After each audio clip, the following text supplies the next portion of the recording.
그래도 전 최소한 6개월에서 적절한 기간은 한 1년 정도 잡아두세요 라고 많이 말씀드리죠. 그 전체 과정 중에서 시공이 차지하는 기간은 불과 한 3, 4개월이면 충분하거든요. 근데 이거를 사전 작업하는 이 설계 과정을 꼼꼼하게 이해를 다 하시고 하시면 이 현장에서 이 변수가 생기지 않는데, 내가 전혀 모르는 공간이 갑자기 눈앞에 있을 경우에는 현장에서 뚜껑 붙이는 사례가 생길 수도 있거든요. 그래서 설계에 대한 시간을 조금 여유 있게, 왜냐면 우리는 모두 다 집을 접은 경험이 많지 않으시거든요. 처음 출발과 나중에 완성됐을 때 학습 효과가 있더라고요. 처음엔 전혀 공간을 이해 못 하셨던 분들도 설계가 끝날 때쯤 되면 거의 준 전문가 이상이 돼 있으세요. 시간을 좀 여유를 갖고 공간 설계를 하다 보면 본인이 어떤 거를 원하는지, 남이 지어놓은 아파트에서 맞춰 살았지만 이제는 새로운 경험을 하는 거거든요. 그래서 내가 원하는 공간이 있는지, 내가 살고 싶은 공간이 있는지, 그런 것들을 같이 고민하는 시간이 설계다 보니까 설계에다가 조금 애정을 많이 쏟아주는 시간이 필요하다고 봅니다.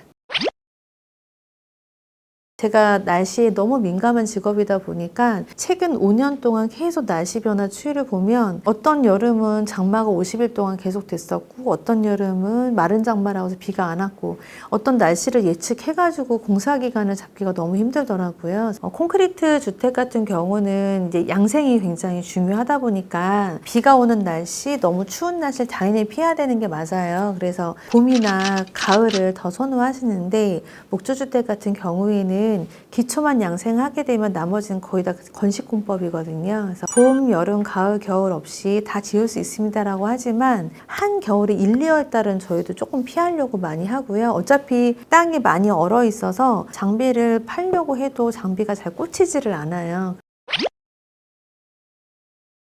네, 그런 동안 집값이 다 건축비가 올라서 지금 계약 못 하시는 분들 많으세요. 3년 동안 내내 준비했다는 분들도 많으시고, 목조주택 학교를 다니면서 실무까지 경험하신 분들도 계시는데, 향수도 한 번, 두 번 정도 맡았을 땐 괜찮은데 3번, 4번부터는 이제 어지럽기 시작하거든요. 박람회 같은 경우가 제일 많이 오시고 인터넷으로 서치 많이 하시잖아요. 그러면 그 업체를 쭉 보다 보면은 나랑 좀 디자인이 맞고 내가 유독 더 많이 눈이 가고 자주 들어가는 회사가 생겨요. 많게는 정말 5개, 적게는 한 3개? 그 정도 선에서 발췌해서 전화 상담을 먼저 해보시고 이제 면대면 상담을 해보셔야죠. 이건 전화 상담으로 10분 정도 얘기한다고 해서 다 감을 잡을 수 있는 게 아니다 보니까 이제 사람을 만나서 그 회사를 가봐서 사람들이 상담하는 내용을 들어보고, 그리고 평당 얼마예요? 라고 이제 물어보시지 마시고 평당 얼마는 어떤 게 있는지 좀 몇 가지 좀 물어보시고 점검하시고 미팅 해보면, 이제 대부분은 지금 30대, 40대, 50대, 60대 사회 경험이 있으신 분들이시잖아요. 그러면 어느 정도 좀 감이 있어요. 이게 뭐 현대건설, 삼성건설 뭐 이렇게 대기업이 있는 업계가 아니다 보니까 대부분 나름대로